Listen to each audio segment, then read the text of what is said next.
কাঁচামাল সংকট সহ নানাবিধ সংকটে পড়ে প্রায় 2 মাস বন্ধ থাকার পর অবশেষে পুনরায় কাগজ উৎপাদন শুরু করছে দক্ষিণ পূর্ব এশিয়ার অন্যতম বৃহৎ কাগজ কল কর্ণফুলী পেপার মিলস কেপিএম। বুধবার রাতে এই উৎপাদন শুরু হয়েছে বলে নিশ্চিত করে কেপিএম এর ব্যবস্থাপনা পরিচালক মোহাম্মদ আব্দুল হাকিম।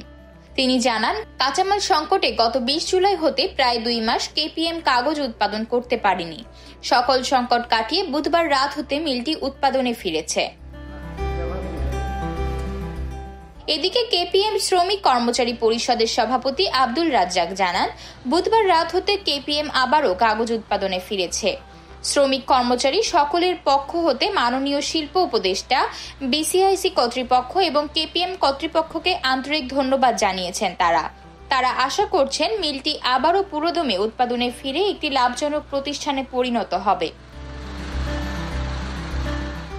এর আগে গত 12 সেপ্টেম্বর দুপুরে কেপিএম সিবিএ এর উদ্দেশ্যে মিল চালু রাখার দাবিতে মিলের 1 নম্বর গেটে মানববন্ধন কর্মসূচি পালন করা হয়।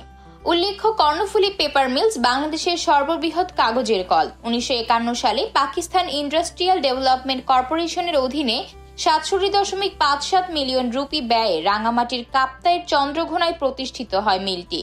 কর্ণফুলী পেপার মিলটি শিল্প আইনের অধীনে নিবন্ধিত প্রথম কাগজ শিল্প, যা 30,000 শ্রমিক নিয়ে এশিয়ার বৃহত্তম কাগজ কল হিসেবে প্রতিষ্ঠা করা হয়েছিল। তৎকালীন সময়ে আমেরিকা, ইংল্যান্ড, জার্মানি, সুইডেন এবং ইতালির সহযোগিতায় ও বিশ্ব ব্যাংকের ঋণ সহায়তায় মিলটি স্থাপিত হয়। বাৎসরিক 30,000 টন ধারণ ক্ষমতা নিয়ে 1953 সালে মিলটিতে প্রথমবারের মতো উৎপাদন আরম্ভ হয়। কেপিএম এ কাগজ তৈরির জন্য যে মন ব্যবহার করা হয় তা বিশেষত চট্টগ্রাম ও পার্বত্য চট্টগ্রাম থেকে সংগ্রহিত কাঠ ও বাঁশ থেকে প্রাপ্ত আঁশ জাতীয় কাঁচামাল। তাছাড়া সিলেট পাল্প অ্যান্ড পেপার মিলে উৎপাদিত এবং বিদেশ থেকে আমদানিকৃত মন্ড এই মিলে ব্যবহার করা হয়।